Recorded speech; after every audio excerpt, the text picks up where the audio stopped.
Zikanzi mwanangu, wena zondoenda asi mwanangu ndangoenda nekurwara. Moyo uri kuchema kuti zondoenda uchezara nani.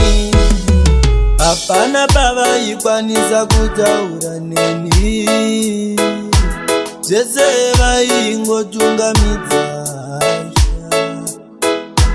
Hapana pavaikwanisa kutaura neni, zvese vaingotungamidza. Penyu enderera, andine kana wekuchemera, misatsi pamatama yoyerera, asi varipo mai vakazvitaura. Vakati upenyu enderera, andine kana wekuchemera, misatsi pamatama yoyerera, asi varipo mai vakazvitaura. Hama dzese dzengotida muripo, kana ndazvitaura ndoita sendinonzvenga. Upenyu wairwadza kurarama kwacho, kukura kudai nevanhu vanerarama navo.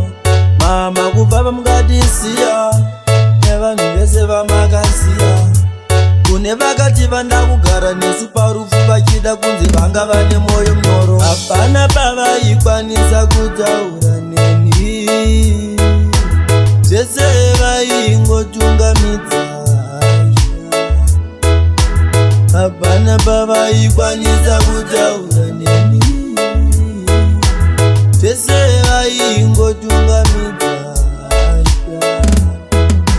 Penyu enderera, andine kana wekuchemera, misatsi pamatama yoyerera, asi varipo mai vakazvitaura. Vakati upenyu enderera, andine kana wekuchemera, misatsi pamatama yoyerera, asi varipo mai vakazvitaura. Zvakanga zviri nani pamakanga muripo, tangova nemufaro nyangwe sina kudya. Upenyu wairwadza kurarama kwacho, pandenge ndangotadza tora demo timuponde.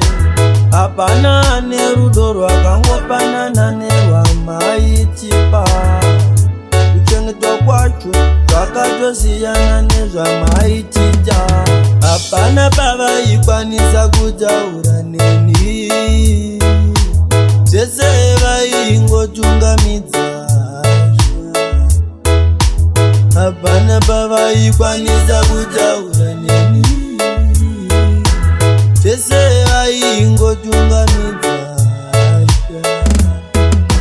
Penyu enderera, andine kana wekuchemera, misatsi pamatama yoyerera, asi varipo mai vakazvitaura.